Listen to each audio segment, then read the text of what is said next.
Uma nação inteira escolheu seu primeiro rei pela aparência. Ele era mais alto que todos, imponente, e parecia perfeito, mas ele tinha um segredo que ninguém via.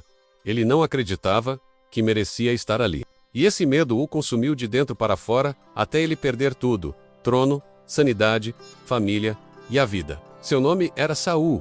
E esta é a anatomia de como a síndrome do impostor destruiu o homem mais poderoso de Israel. Como o medo de ser descoberto como fraude transformou um rei em um tirano paranoico. E como você pode estar repetindo os mesmos erros agora. Israel estava em crise existencial. Após a derrota de Ebenezer, a captura da Arca da Aliança e a destruição de Siló, a nação havia perdido sua identidade. Eles não tinham rei. Não tinham capital fixa, não tinham estrutura militar centralizada. Enquanto todas as nações ao redor tinham reis, exércitos permanentes e cidades fortificadas, Israel operava sob um sistema teocrático descentralizado, com juízes que surgiam em momentos de crise e desapareciam depois. E o povo chegou ao limite. Eles foram até Samuel, o profeta juiz, e fizeram uma exigência que mudaria tudo. Constitui-nos um rei, para que nos governe como tem todas as outras nações. Samuel ficou desolado, porque ele sabia que eles não estavam apenas pedindo um rei, estavam rejeitando a Deus como rei. Mas Deus disse algo surpreendente: não é a ti que rejeitaram,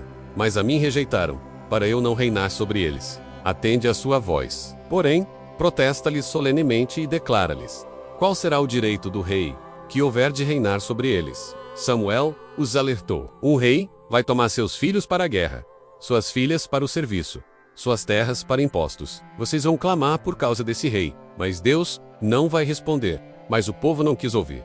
Firmes eles disseram: não, haverá sobre nós um rei, para que sejamos também como todas as nações.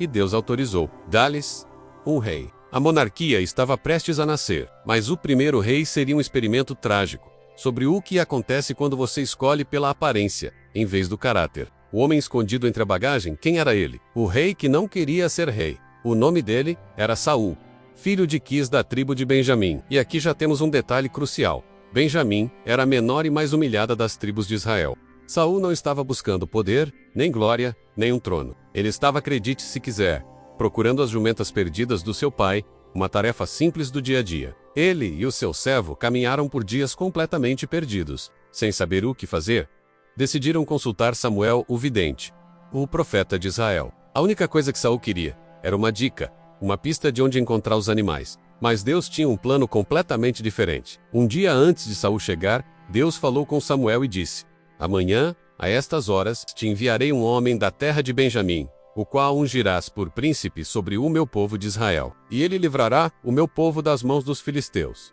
Imagine a cena.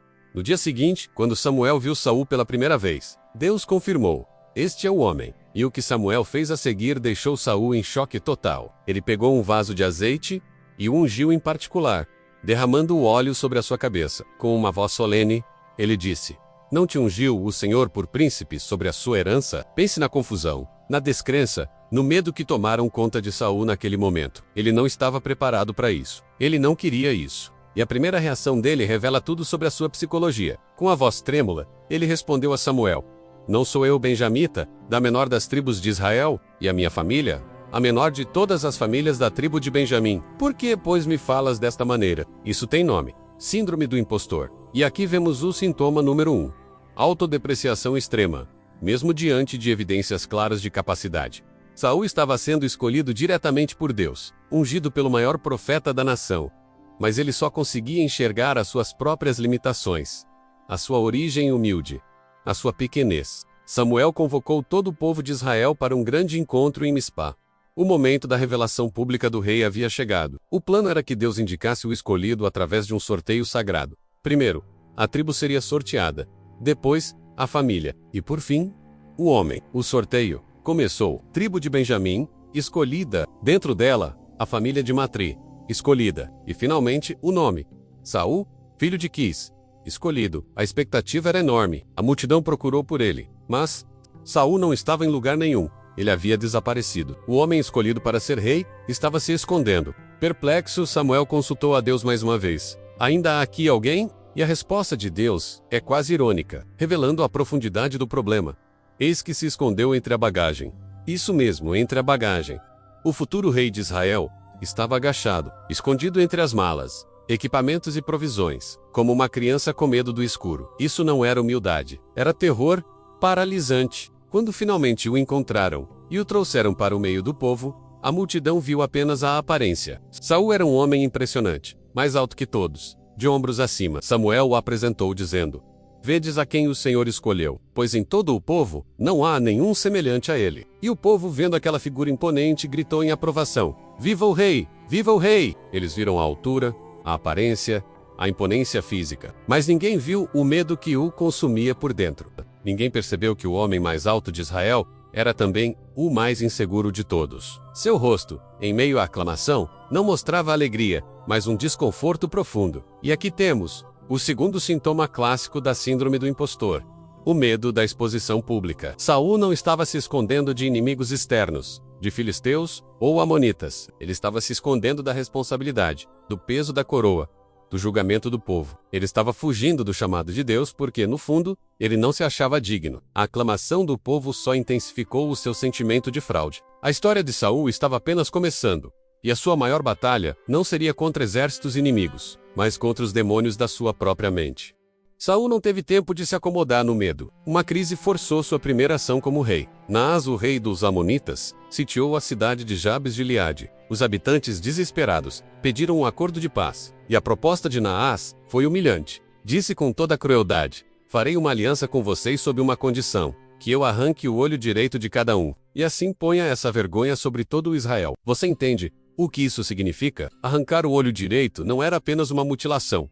Era um desarmamento estratégico. Sem o olho direito, um guerreiro não consegue mirar com o arco ou com a lança. Naás queria transformar Israel numa nação de inválidos, incapaz de se defender. O horror tomou conta da cidade, e eles enviaram mensageiros por todo o território de Israel. Os mensageiros chegaram a Gibeá, a cidade natal de Saul. Quando o povo ouviu a notícia, começou a chorar em desespero. Mas Saul não estava lá. Ele ainda estava no campo, arando a terra com seus bois. Veja só, ele era rei, mas ainda não tinha assumido plenamente o seu papel. Quando Saul voltou do campo, ouviu o choro do povo e soube o motivo. Algo extraordinário aconteceu. O texto bíblico diz que o Espírito de Deus se apossou de Saul e a sua ira se acendeu grandemente. Foi um momento de virada. Pela primeira vez, Saul não estava agindo com base no medo. Ele estava operando sob a unção divina. Aquele medo paralisante deu lugar a uma fúria justa, uma ira santa. E a reação dele foi imediata. Ele pegou a junta de bois com que trabalhava, cortou os animais em pedaços e enviou esses pedaços por todo o território de Israel com uma mensagem muito clara e poderosa: qualquer de vocês que não seguir Saul e Samuel na batalha, assim será feito aos seus bois. Isso era uma ameaça visual, uma mensagem impossível de ignorar. Era como dizer: ou você vem lutar pela nossa nação, ou seus bois, sua economia, sua sobrevivência serão destruídos como estes. O resultado foi imediato. O texto diz que caiu o temor do Senhor sobre o povo e saíram como um só homem. 330.000 homens se apresentaram para a guerra. 300.000 de Israel e 30.000 de Judá. Foi a maior mobilização militar em Israel desde os dias de Josué. Saul, agora cheio do espírito, liderou esse exército gigantesco. Em uma operação noturna devastadora, ele dividiu os homens em 3 companhias e atacou o acampamento amonita de surpresa, na vigília da manhã. Os amonitas entraram em pânico total. Foram massacrados. O texto bíblico descreve a cena dizendo que os que ficaram foram dispersos de tal maneira que não ficaram 2 deles juntos. Foi uma vitória total, completa. Jabes de Gileade foi libertada, Israel foi unido sob um propósito, e Saul, pela primeira vez, parecia ser exatamente o rei que Deus havia escolhido. Um herói nasceu naquele dia. Mas o Espírito de Deus não permaneceu sobre Saul para sempre. Porque unção não substitui obediência. E em Gilgal, o medo voltou. E com ele, a primeira desobediência que começaria sua queda. Os filisteus mobilizaram um exército absurdo. 30.000 carros de guerra, 6.000 cavaleiros, e soldados como a areia que está à beira-mar em multidão. Israel, em pânico, começou a desertar. Eles se esconderam em cavernas, covas, penhas, fortalezas e cisternas. Alguns até fugiram para o outro lado do Jordão. O exército de Saul, que era de milhares, encolheu para 600 homens tremendo de medo. Samuel havia ordenado: espera 7 dias até que eu venha a ti, e te declare o que hás de fazer. A cada hora, mais soldados desertavam. O medo estava consumindo o que restava do exército. 7º dia, Samuel não havia chegado. E Saul tomou a decisão que mudaria tudo. Trazei-me aqui o holocausto e as ofertas pacíficas. Ele ofereceu o sacrifício, função exclusiva do sacerdote. Saul, movido pelo medo de perder o exército, desobedeceu a ordem direta de esperar. E no momento em que terminou, Samuel chegou. Que fizeste? Vendo eu que o povo se espalhava de mim e que tu não vinhas nos dias aprazados, e que os filisteus já se tinham ajuntado em Micmas. Disse eu, agora descerão os filisteus contra mim a Gilgal, e ainda não busquei a benevolência do Senhor. E assim me esforcei, e ofereci holocausto. Síndrome do impostor. Sintoma número 3. Justificação excessiva. Saul não disse errei, ele disse: as circunstâncias me forçaram. Ele transferiu a responsabilidade. Não guardaste o mandamento que o Senhor teu Deus te ordenou, porque agora o Senhor teria confirmado o teu reino sobre Israel para sempre. Porém, agora não subsistirá o teu reino. Já tem buscado o Senhor para si um homem segundo o seu coração, e já lhe tem ordenado que seja príncipe sobre o seu povo. Porquanto não guardaste o que o Senhor te ordenou, não subsistirá o teu reino. 5 palavras que destruíram Saul. Ele havia perdido a dinastia. Seus filhos não reinariam. E pior, Deus já havia escolhido seu substituto, um homem segundo o seu coração. E algo morreu em Saul naquele dia. Não foi apenas a perda do trono, foi a confirmação do seu maior medo. Eu sempre soube que não era suficiente, e agora Deus confirmou. Anos se passaram, e Deus deu a Saul uma segunda chance. Uma missão clara, sem ambiguidade: destruir totalmente a nação de Amaleque. Essa ordem não era arbitrária, era um julgamento divino sobre um povo que havia tentado aniquilar Israel, quando eles estavam mais vulneráveis, recém-saídos do Egito, vagando pelo deserto. A instrução era explícita: destruir tudo e todos, sem piedade, sem exceções, sem pegar os despojos. Saul mobilizou 210.000 soldados. Ele atacou e venceu. No momento da vitória, ele desobedeceu de novo. Ele poupou Agag, o rei inimigo. Ele guardou o melhor do gado, das ovelhas, dos bois, e destruiu apenas o que era, nas palavras da Bíblia, vil e desprezível. E para piorar a situação, ele foi até Carmelo e ergueu um monumento para si mesmo, celebrando uma vitória que na verdade era um ato de desobediência flagrante. Naquela mesma noite, a palavra do Senhor veio ao profeta Samuel, e era uma palavra de dor. Deus disse: arrependo-me de ter posto Saul como rei, porque ele deixou de me seguir e não cumpriu as minhas palavras. Imagine o peso disso. Samuel ficou profundamente perturbado e passou a noite inteira clamando a Deus. Pela manhã, ele foi confrontar Saul. A cena que se segue é uma das mais tensas de toda a Bíblia. Samuel chega e Saul vem ao seu encontro, com uma alegria completamente falsa. Ele diz: bendito sejas tu do Senhor, cumpri a palavra do Senhor. Mas enquanto Saul falava, Samuel ouvia ao fundo o som inconfundível de ovelhas balindo e bois mugindo. Com uma ironia cortante, Samuel pergunta: que balido de ovelhas é este nos meus ouvidos? E o mugido de bois que ouço? E aqui, a máscara de Saul começa a cair. Ele imediatamente tenta se justificar, e o que ele faz? Ele diz: o povo poupou o melhor das ovelhas e das vacas, para as oferecer ao Senhor, teu Deus. Note bem, não foi eu poupei. Foi o povo poupou. É o sintoma clássico de quem se sente uma fraude. A transferência de responsabilidade. O líder que não aceita que é líder, também não aceita a responsabilidade pelos seus atos. Samuel não aguentou mais. Ele disse: espera, vou te dizer o que o Senhor me falou esta noite. E então, ele o confrontou. Por acaso, quando você era pequeno aos seus próprios olhos, Deus não te fez cabeça das tribos de Israel? Ele não te ungiu rei? Por que você não deu ouvidos à voz do Senhor? Saul, desesperado, ainda tenta argumentar, repetindo que o povo pegou os animais para sacrificar a Deus. É aí que Samuel entrega a sentença final, com palavras que ecoariam pela eternidade. Ele disse: por acaso, o Senhor tem tanto prazer em holocaustos e sacrifícios, quanto em que se obedeça a sua palavra? Eis que o obedecer é melhor do que o sacrificar, porque a rebelião é como o pecado de feitiçaria, e a teimosia é como iniquidade e idolatria. Porque você rejeitou a palavra do Senhor, ele também te rejeitou como rei. O peso daquelas palavras esmaga Saul. Finalmente, a verdade vem à tona.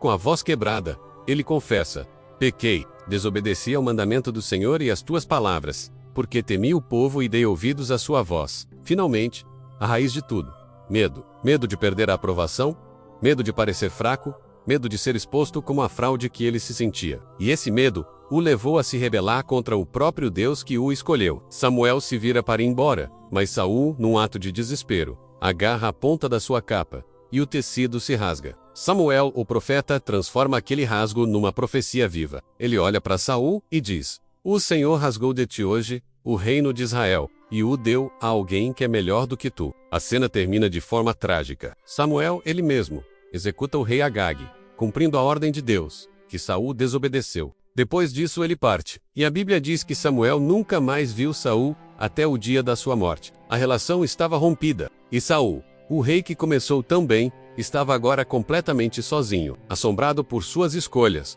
e pelo fantasma do que poderia ter sido. Vamos mergulhar na mente de Saul e desconstruir psicologicamente o que realmente aconteceu. É um manual prático de como a síndrome do impostor pode destruir líderes até hoje. É um padrão que se repete em salas de reunião, em escritórios e na vida de pessoas que têm um potencial imenso, mas são sabotadas por uma voz interna que diz: você não é bom o suficiente. Primeiro sintoma, a autodepreciação extrema. Lembra da frase de Saul? Não sou eu benjamita, da menor das tribos? Mesmo diante da evidência divina, de ser escolhido por Deus, ele só conseguia enxergar suas próprias limitações. A resposta dele não foi de gratidão ou de aceitação.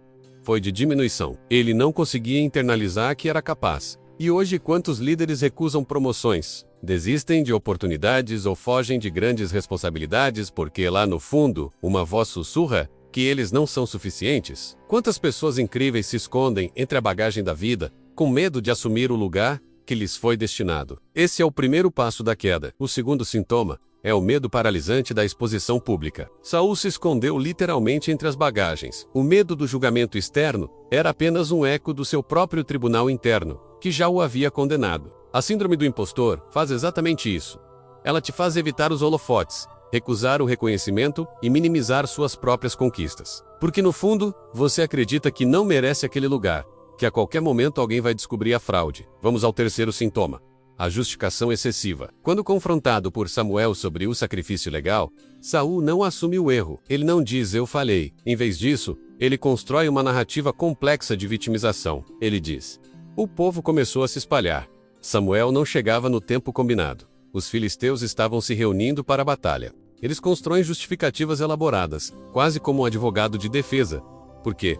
Admitir a falha seria confirmar o maior medo de todos: eu sempre soube que era uma fraude. A justificativa é um escudo para proteger um ego frágil. O quarto sintoma é a transferência de culpa, um clássico da liderança insegura. Quando Deus o confronta por não ter destruído tudo dos amalequitas, qual a primeira reação de Saul? O povo poupou o melhor do gado e das ovelhas para sacrificar ao Senhor. Percebe a manobra? Ele era o rei, a autoridade máxima. A decisão final era dele, porque aceitar a culpa é aceitar que você é o líder. E Saul, em sua essência, nunca aceitou verdadeiramente esse papel. Quantos líderes hoje culpam a equipe, o mercado, as circunstâncias, o governo? A transferência de culpa é um sintoma claro de alguém que nunca vestiu de verdade a camisa do cargo que ocupa. E finalmente, o quinto sintoma fatal: a confissão tardia sob pressão. Saul é Sodimite. Pequei quando Samuel o encurrala, quando não há mais para onde correr. Não foi um arrependimento genuíno, nascido da reflexão. A prova disso é que logo depois de admitir, ele já emenda uma justificativa: pequei, mas temi o povo e dei ouvidos à sua voz. Líderes com síndrome do impostor só admitem erros quando são pegos em flagrante, quando a evidência é esmagadora. E mesmo assim, a confissão vem acompanhada de um mas, de um atenuante. É uma tentativa desesperada de salvar a própria imagem, não de se corrigir. Reconhecê-los é o primeiro passo para não repetir a mesma história. Vamos trazer essa história para a sua vida, para as perguntas que você realmente precisa responder. Saul não perdeu o seu reino por falta de capacidade. Ele perdeu porque nunca aceitou que era capaz. E você, onde é que a síndrome do impostor está sabotando a sua vida? Qual é a sua bagagem? Onde você está se escondendo, em vez de assumir a responsabilidade que é sua, por direito?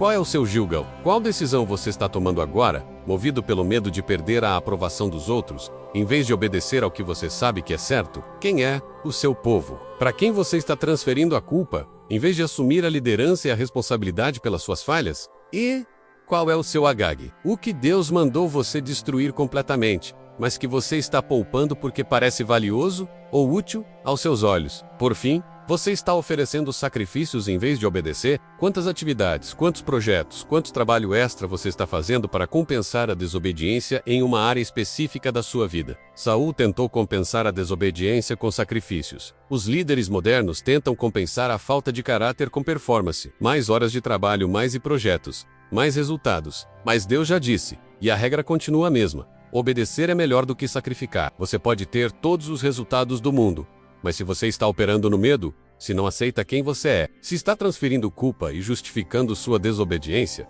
você está apenas repetindo a história. Saul morreu sozinho, derrotado, suicidando-se numa montanha para não ser capturado pelos inimigos. O homem que era o mais alto de Israel caiu da forma mais baixa possível. Mas a verdadeira tragédia de Saul não foi a sua queda. Foi que ele sempre soube que ia cair. Porque no fundo, ele nunca acreditou que merecia estar no topo. E você?